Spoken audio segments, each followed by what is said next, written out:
Welcome to Leadership for Society. I'm Brian Lowery, professor at the Stanford Graduate School of Business, and the theme this year is the intersection of public and private leadership. And I'm really excited today to have Secretary Chao, former Secretary of Transportation and Secretary of Labor. Welcome so much, Secretary Chao. Thank you so much. Yeah, before we get going, I'd love to hear a little bit more about the things you've done because I mentioned maybe the two most prominent roles you've had, but you've had quite a career. So you started in the private sector, and I'd love to hear a little bit about that and some of the other things you've done too in kind of the more public sector. Well, I'm an immigrant to this country. So I came to America when I was 8 years old, and we didn't understand so much about America, and I didn't know what kinds of opportunities would be available. So when I was growing up, the only opportunity that you would have, and that was a good one, was just to start in business. But then as I became, more assimilated and more acclimated to this society, I realized that people can make their living in all different kinds of ways, and that the options are much more varied than what we initially thought. And I come from a very, very strong, loving family. My father, and I always say this, I can't talk about myself without talking about my family, Mm, because without them, I wouldn't be where I am today. So my father and mother are Americans of Chinese descent. My father was born in Shanghai in a small farming village of 8 families. My mother came from a very wealthy family, very prominent family, and she had several siblings. And her family was unique in that they believed in the education of women. mm, Now, for two young people of such disparate backgrounds, and she came from Anhui province, uh, the society was falling apart, which was how these two young people of such different socioeconomic backgrounds were able to meet.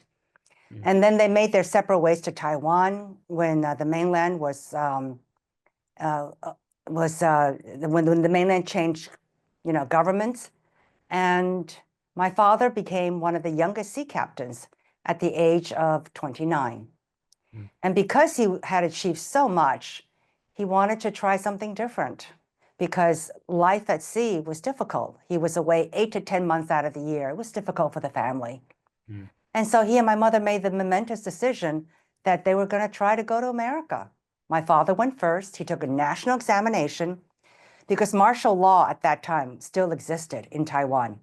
mm, And so he took a national examination and scored #1 and broke all the records.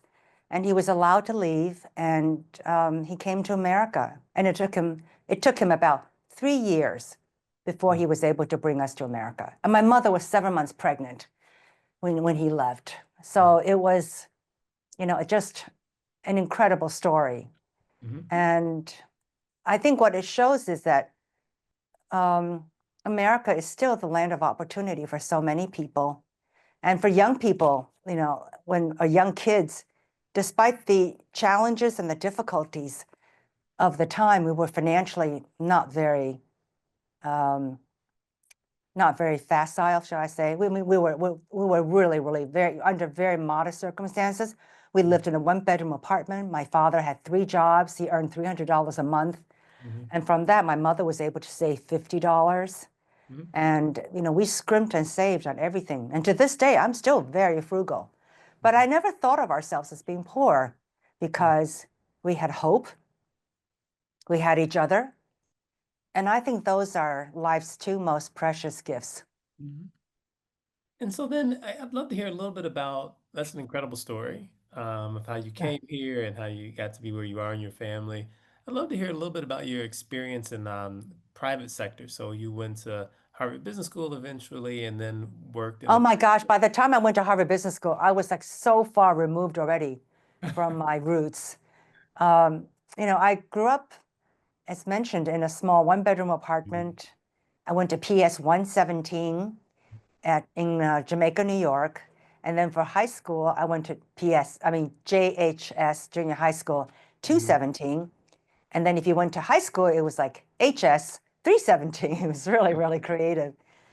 But we moved halfway through my eighth grade year, to move to Syosset as my family's economic situation. Mm, got better. But we never thought that tomorrow would not bring a better day. So my mm, parents were optimistic, really motivated, determined, very loving, mhm, and they imbued within their daughters, a sense of possibilities. mhm, And they were so brave because they didn't know what America would offer their daughters. And they mhm, came here only with the confidence that America would indeed offer their daughters better opportunities. mhm. And you've done well in taking advantage of those opportunities, I would say, in that I assume you've made your parents proud or you made your parents proud. I didn't think, looking back, I didn't take advantage of them so much as Mm, I was just trying to survive. mm, But my parents also gave me a very good life lesson. And that is, they didn't lecture. I mean, they didn't say a lot of these things by mhm, their actions, by the way they conducted their lives. We knew that we had to work hard and mhm, that working hard was necessary. So whatever I did, I tried the best I could. mhm, And, you know, I, I tried to do the best I could. mhm. So a lot of people think I'm ambitious, and in Asian culture, ambition is not a good word. In Oh, Chinese, ambition is translated into wild heart, which is like not good. so you have a So wild card. yeah, I don't think I was ambitious. I just wanted to do well, to make my parents proud, and to take care of my sisters. Hmm. And armed with curiosity, I was able to explore new new environments, Hmm. um, new options. My father always encouraged us to expand our horizons and Hmm. don't stay within our little community of immigrants, Hmm. but look outside. The world is so big outside. Hmm. Look and learn. Hmm. And we didn't have anybody to teach us either. I mean, we didn't speak English.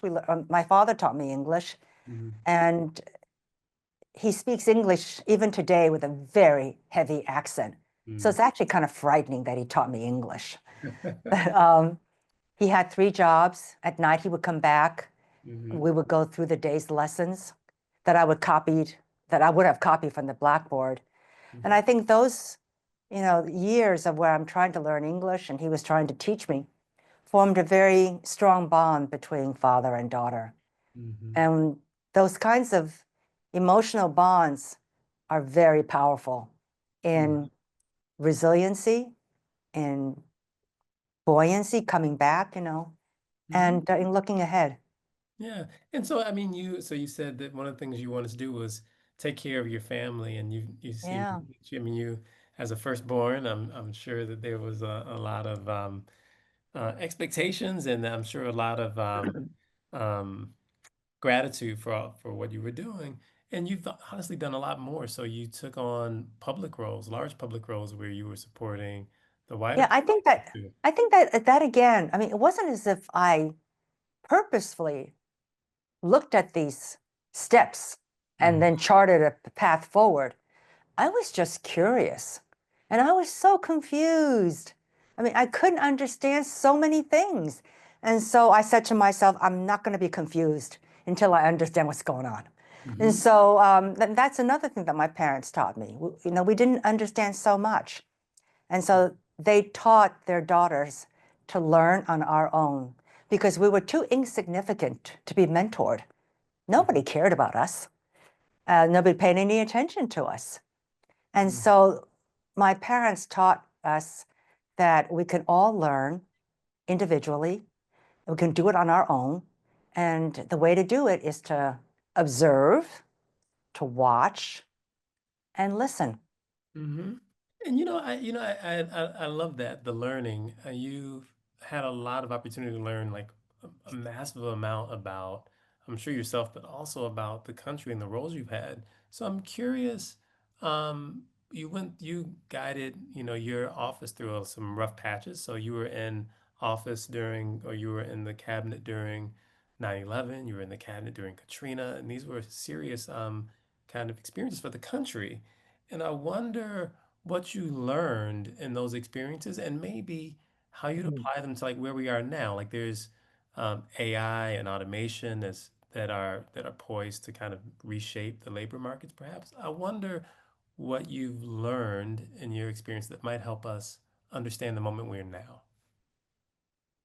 Well, it seems so trite now to say that you have to kind of embrace the challenge.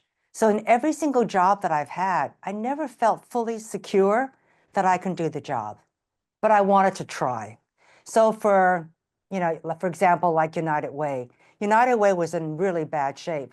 They had a scandal with their previous president. He went to jail, frankly, Hmm. because of embezzlement.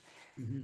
But I had been a volunteer in United Way, and I didn't want to look back and think that I didn't help out when I could have.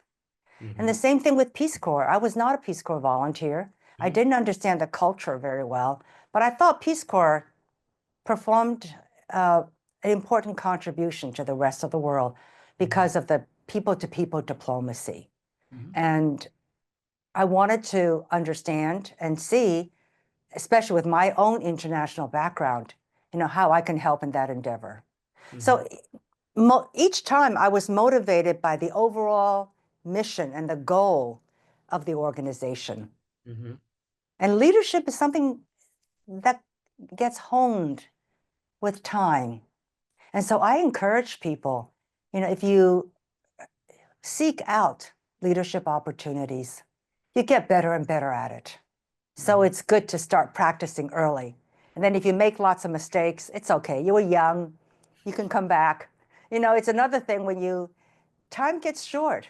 Hmm. And when you are older, when you come to the twilight of your life, there's just not that much room. It's just like investing. If you invest in your 20s, I mean, you can make mistakes or whatever, but time is on your side. And the same thing with leadership. I encourage young people just to seek out leadership opportunities. And one good way to do that is to be a volunteer for nonprofit organizations. Well, pick a cause that you really care about and then just volunteer. And I always joke, if you say the wrong things or you did the wrong thing, what are they going to do? Fire you? You're a volunteer. And then you can also see from these nonprofit organizations how people communicate, how other people lead, Hmm. and how interpersonal skills are displayed. It's really interesting. Hmm. There's a famous quote. I think it goes something like, um, it's a Bismarck quote. Maybe you know this one. Fools learn from experience. I prefer to learn from the experience of others. Do you know this quote? Yes, that's very Asian. It's very Chinese. So, my parents always say this to their Asian kids, to their kids.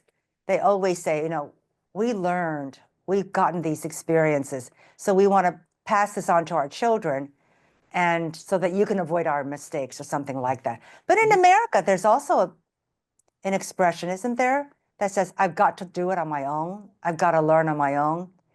Ah, Yes, I totally agree with you. If you can learn from the experience of others, so much more efficient. hmm. And so this is what I want to learn. I'm curious what you learned from your experiences that would benefit the students in the course. So you've had a number of experiences. I'm curious about, again, the experiences you had Yeah, in, I may be wrong, but I think a lot of the Stanford Business School students are pretty well set, meaning they start off in a pretty good position in life. They may be, not as well off as some other classmates or whatever, but I mean, to be able to go to Stanford Business School, you already have some comfort in society, Mhm. some facility in moving around that society. So those are already big advantages. And so for me, this may seem silly, but I tell immigrants that America is a wonderful country. It has lots of opportunities. So first, don't be afraid. Don't be afraid of failing. Don't be afraid to ask. Don't be afraid that you won't make it. Mm. So it seems so silly now because people look at me and they think I'm now part of the establishment, which is another joke because I worked so hard to get to what I am. And then all of a sudden, it's like, I'm the establishment. When did that happen? So I always remember what it was like to be here, to feel vulnerable, to feel anxious. I wasn't even a citizen until I was 19 years old. And I Mhm. thought that I would never find my place in America, which is so funny now in retrospect. So number one, don't be afraid. Um, this is a very open country. Ask. Don't be afraid to ask questions. And don't be afraid to dream. And Mhm. this country is good. You'll be okay. And so I think of the roles you've had, I'm just really interested in your thoughts about um serving, like just when you to serve in the cabinet is a very interesting thing because you're not an elected politician. So you, as far as I know, you've never been an elected politician, and it really is a service that you do for the, I assume for the country when someone asks, "Hey, are you willing to serve in these capacities?" And to say yes, to say like, I want to serve this country because it's given incredible opportunities to you because I assume you care deeply about that. I assume because you want other people to have those kind of opportunities. And I wonder, And it's not hokey. I mean, some people think that might be hokey, mm, but that's the wonderful thing about public service. I mean, most of the people that I know, I mean, we make financial sacrifices and we mhm, want to serve the country and the American people. It's very mhm. nice. Yeah. And I It's wonder, it's it's working for a larger goal than yourself. so I wonder what you learn in those roles because there's also have to be challenges, right? And so our students are Oh, frequently, it's challenges every single day. I mean, I wouldn't be in that position, you know, if if my day was not inundated with challenges, because most of the easy problems get solved already. yeah. And so So I'm curious, what the it's the biggest, most intractable ones that come to you.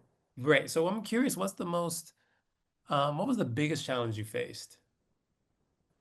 Oh my gosh, there's so many. Mhm, Every single day is a challenge. But I will say, in summary, the greatest challenges are building consensus among different groups of people. mhm, So the technical stuff, the policy stuff, it's not that hard. And it's not that new either. I mean, somebody somewhere, has thought about this before. But the issue is, how do we build consensus?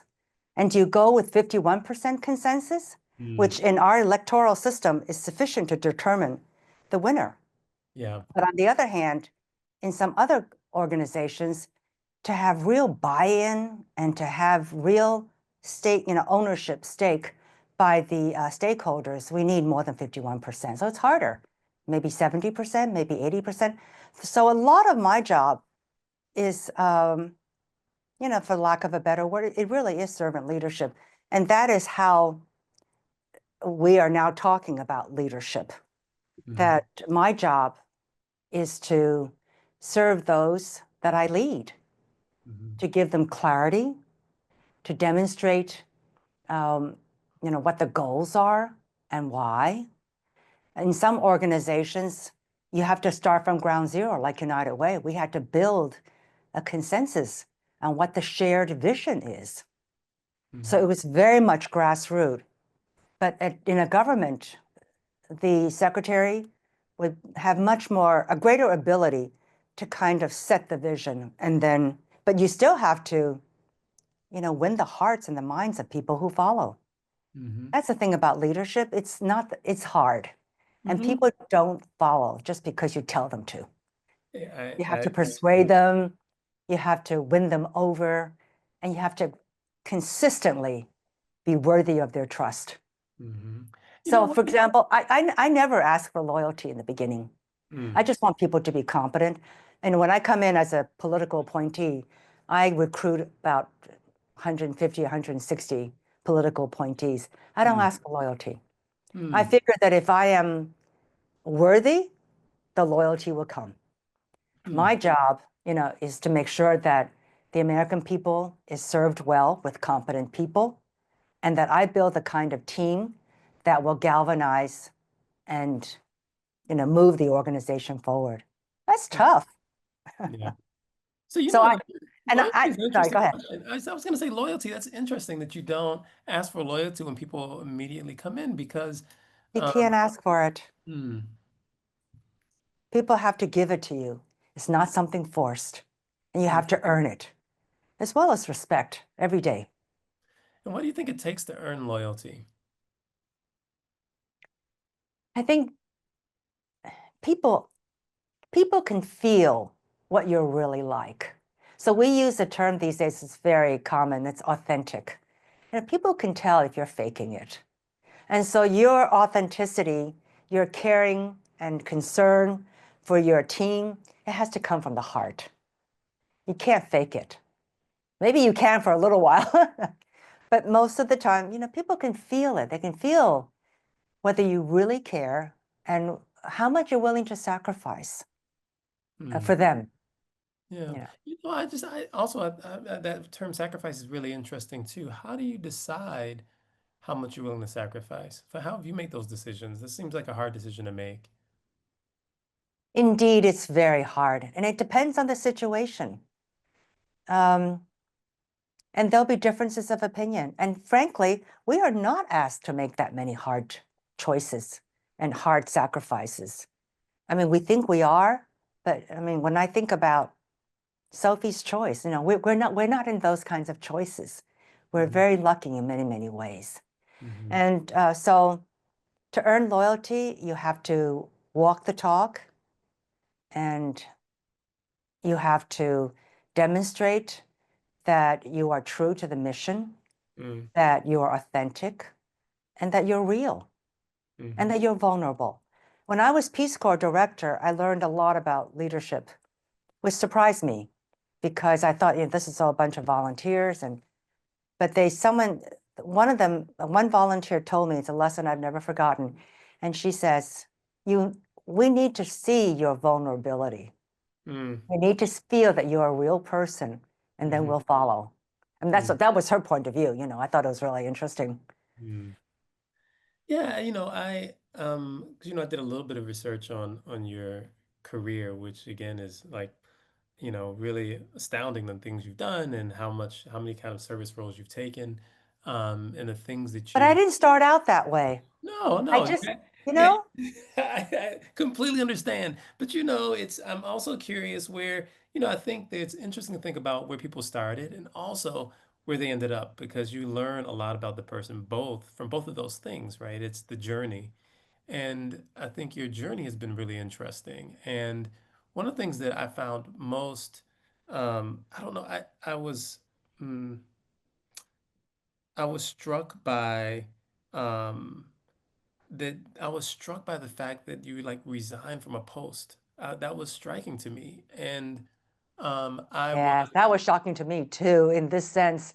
That was a very quick decision. mm. And it had to So, be really hard. it, I mean, and it had to take a lot of yeah. courage. And I just wondered how you thought, because given everything you've said thus far, it doesn't seem like something that would come easily for you, that it's not a decision that you would No, take. because I'm a loyal person and Mm, I believe in public service. I joined, when I was Secretary of Transportation because I believe that the American people mm, needed to have a functioning government. There were mm, so many people coming in who were quite new. yeah. And I thought it was number one, if the president asked, you always say yes. That used to be the protocol. That was the tradition. And then secondly, I knew transportation very, very well. It was my third time back in the department, and I thought that I can lead it well. Mm, yeah. So that was a nice feeling, actually, to be in that moment of your life. And I hope your students they will. They're a little too young now, but they'll come to that part of their life when, like, everything is in place and they will feel as if they are ready to lead and really lead. It's a Mm. nice feeling. Yeah, and I just wonder when you look back on that particular moment, all right, how do you, because you said it was a fast decision, and I understand it was a quick decision. When you look back on that moment, what do you think about it? How do you feel about the decision you made? Sadness, Mm, tremendous sadness, that our country had to go through that. yeah. And we're such a wonderful country. There's so many good aspects about it. And we didn't show ourselves very well that day. Hmm. And I was actually concerned about my parents and my family. Mm. Because my father, the most important thing in life is you have to have a job, You understand? Uh-huh. If I you're do. from a, financially insecure background, you got to have a job. And Mm. here I was kind of walking away from it. So I called my youngest sister up and I said, hey, this is really unacceptable. Mm. It's been a long, long tenure. And, but I really feel as if I need to go. And so I asked her to talk to my dad, and she did. And it was so reassuring. He came back through her, and he says, you do what you think is right. Mm. That was all. Huh. How come you didn't talk to your dad directly? How come you threw your sister? I'm curious. Well, I didn't know what he would say. He would say, don't do it. You need the job. You need the money, or whatever. Or you shouldn't leave. It's a prestigious post, or Mm. So not that he's superficial like that, but it's a Mhm. matter of honor. If you have, we always thought, and perhaps this is also a reason for our success, we were always very grateful to those who hire us Mm. because they gave us an opportunity. And so we will do our best to be worthy of that. And so I didn't know what his reaction was. He is elderly, so I didn't want to shock him either. Mm. You thought your sister would have a softer touch? Yeah, because I wasn't there, she was there. I see. Yeah. I see. I see. And I guess what would you, in those kind of roles, I mean, there's a decision that you make about, okay, I think there's what you were saying is historically, it's you just say yes. The president asks you to call to serve, you say yes. Um, and given now your experience, how would you suggest people think about those opportunities? Like, how do they judge them? Our society is changing so much. Disruption has finally come to the federal government as well. And Mm. all of the protocols, traditions, they're changing. But it was something very nice that if the president asked, that you would do it. And I don't know how, I don't think I can do it. I mean, with what we have seen, I don't think I can make those cuts. I just couldn't. So Oh, not like that the not that I'm not a tough leadership. manager. I mean, I Yeah. had when I was president of the United Way, I made some very, very tough decisions. Mm. We were running out of, basically the the organization raised about the network, the system raised about $3.2 billion a year. And because of the misdeeds of the president, donations dropped precipitously. Mm. We had no money to meet the payroll. I had to cut back, the workforce by a third. I mean, that was hard. I Mm. had to run to the bank and beg them for a line of credit so I can continue to pay salaries. It was very Mm. bad.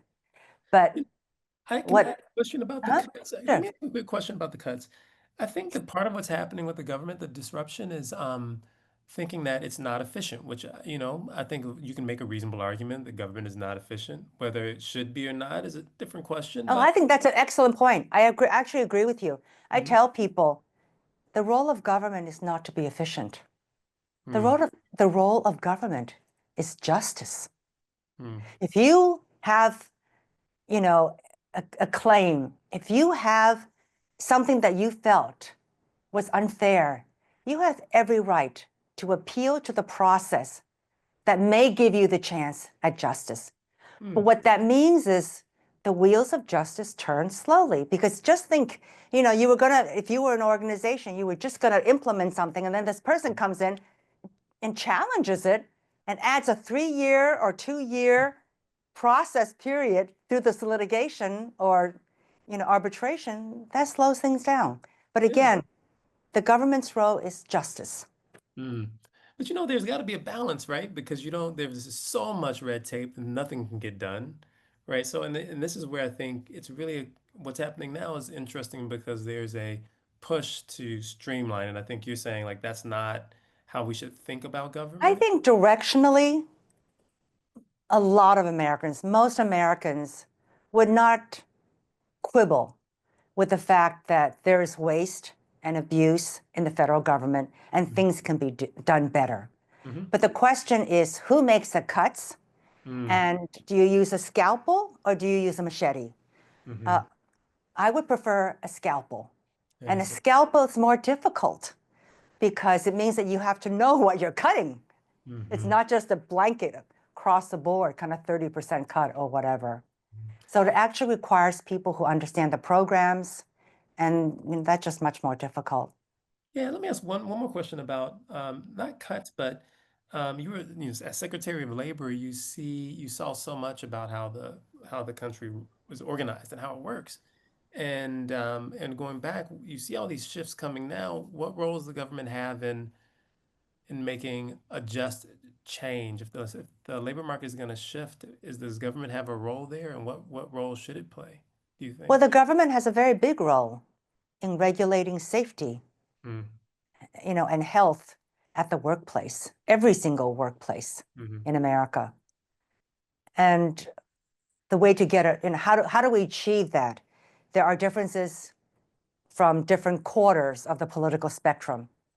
The Democrats probably will want to have a more heavy-handed, top-down approach, mm, whereas the Republicans will likely want to have more cooperative coalitions or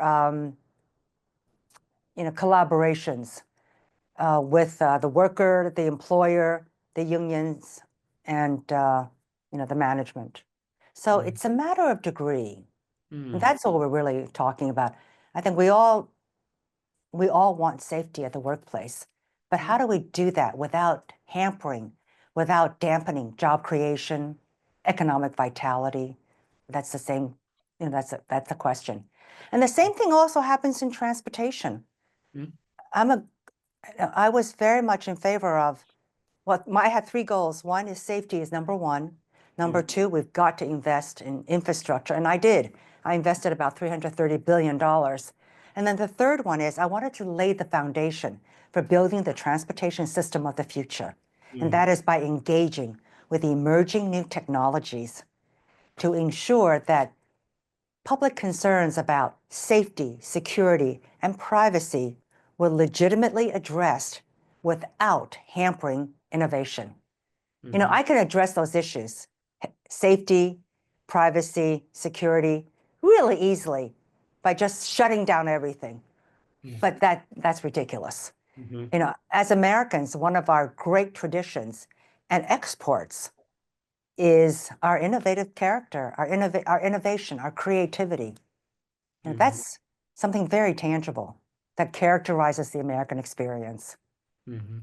When you just mentioned that you think that different parties would have different ways of approaching it, that everybody wants some version of the same outcomes, but the means of getting there might vary. Do you think things still break down cleanly like that these days? I'm just not sure how. If I'm not sure either.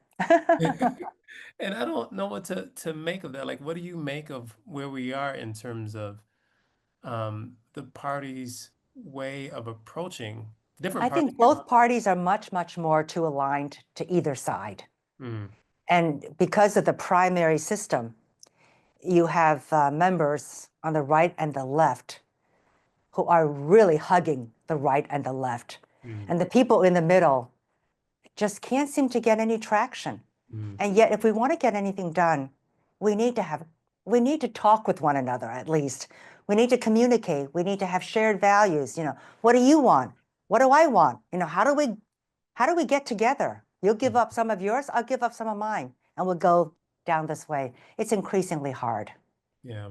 And so if you're going to leave us the audience with one thing about leadership, what would you want to leave them with? Humility. I listen all the time.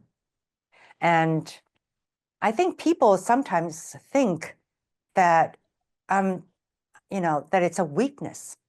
And I think this is very much of still a Western kind of concept. So for Asians, our culture teaches us, and we're trained as little children, to not talk too much, but listen.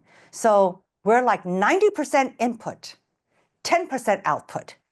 Whereas we come to this mainstream American society where everybody talks, and it's 90% output and 10% input.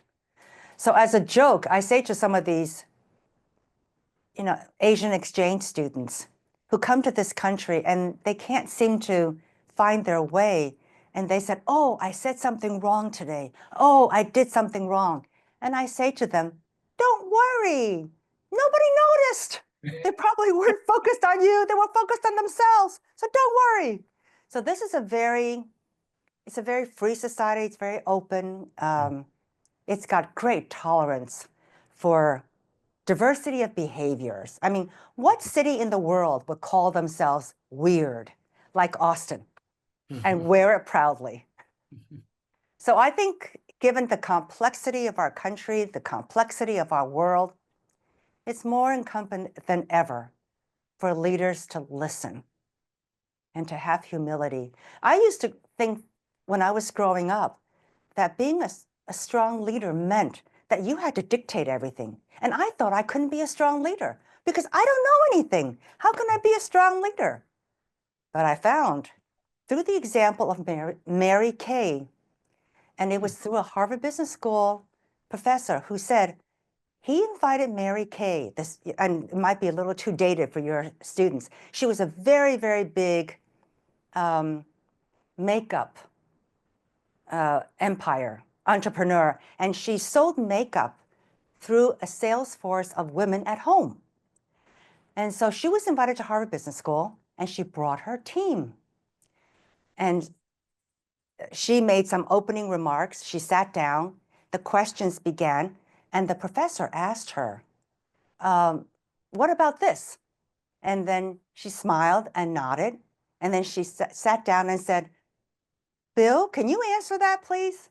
Now, a less secure leader would have thought, oh my goodness, I don't know the answer. I've got to turn to one of my staffers. She didn't mention it. She didn't mean it that way. She meant that her superpower was that she has this fantastic team. And whatever you want to know, somebody on her team knows. And because they work together as a team, they're able to see 360 degrees what reality is. All of us as leaders can only see a sliver of reality. And what I feared most as a leader was not knowing what I didn't know.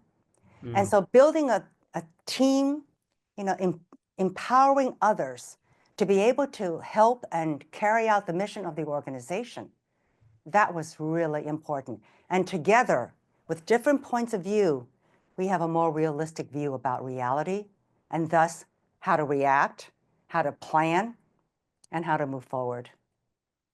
Okay, well, I really appreciate the taking the time to talk to me, Secretary Chao. Not at all. Give my best to your students. I guess they'll see me a little bit. So They hi there, will. everyone. Hope you have a good time in the class. Enjoy it. All right. Thank you so much. Thank you. Okay, bye-bye. Bye.